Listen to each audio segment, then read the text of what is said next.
Hello, you're in time for the Handshake here on New Vision TV with Maylene Komjisha. I am joined by Paul Busharizi. Paul, welcome to the show. Thank you. Do you have any properties in town? That's a secret. Don't want you breathing down my neck.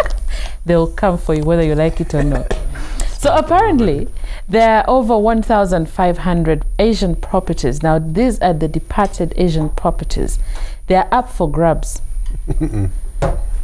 It is since 1972. These properties are still here. Doing what? How? So anyway, they're up for grabs, and I'm wondering, how can I get one?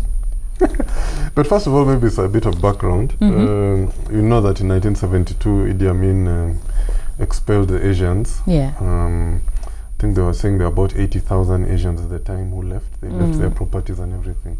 So the houses they owned, the buildings they owned, and what were all put into, were given, first of all, were given to, local people and things like that, which they promptly ran into the ground anyway.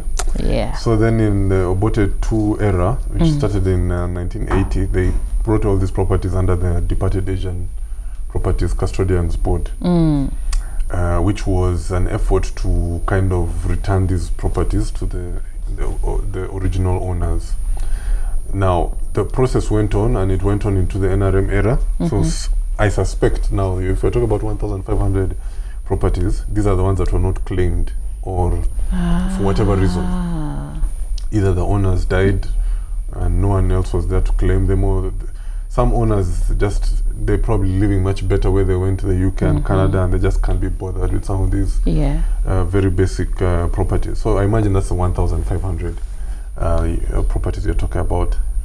But it's interesting that it's being mentioned 1,500. Many years ago, there was a story that talked about gazetting of about 700. So suddenly, they have grown. 800 have come out of.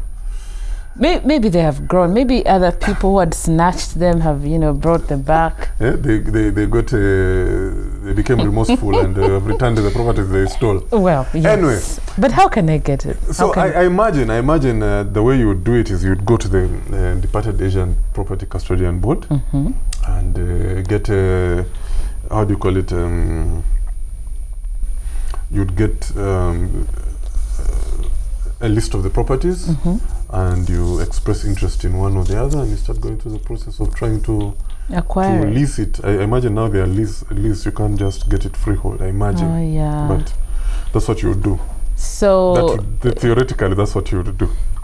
Do I have to pay a huge amount of money? Well, I imagine you'd have to. That's what I'm saying. Maybe there are leases. You'd have to pay a lease for, God knows, I think our leases are for 49 years or something like that. Yeah, because someone was allocated property, one of those properties, and they pay 550,000 shillings per month for that property. But so they're renting it. They rent it out for 33.3 million shillings. So what's wrong with that? Is that even possible? I mean, I'm looking at... If it's true, there's somebody on the other side who was willing to take it for 33 million. And there you go. What's the trying problem? to sound like them. No, I mean, what's the problem? I mean, I'm looking at the possibility. You can be the owner of a property and you don't know the value of your property.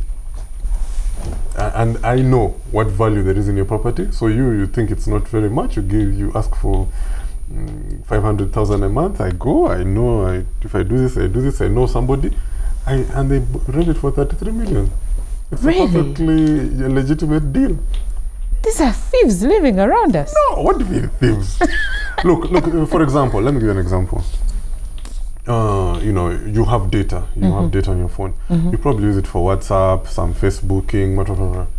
But what if I knew, or what if I knew a way to make, for example, let me give you an example, make 1 million shillings a second using that data.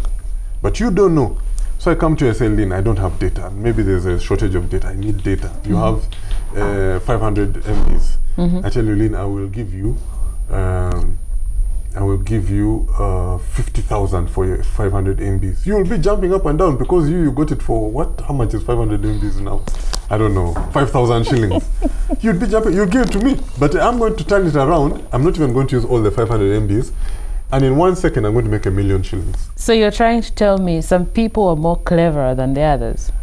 Well, it's an interesting thing you say. The difference between people's standards of living or wealth is that one person knows more than the other. That's all. I just know more, or you know more about something than I do. That's all. Right. So I knew where I could get, where I could still pay you 50,000 and make money on the data.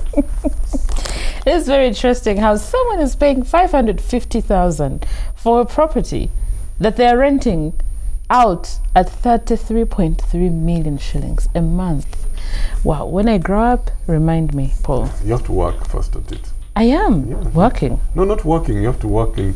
You have to increase the way you think so that you can be able to take 500,000 and make it 33 million. Wait, when I get one of those properties. No, whether you might not. You have to grow into it.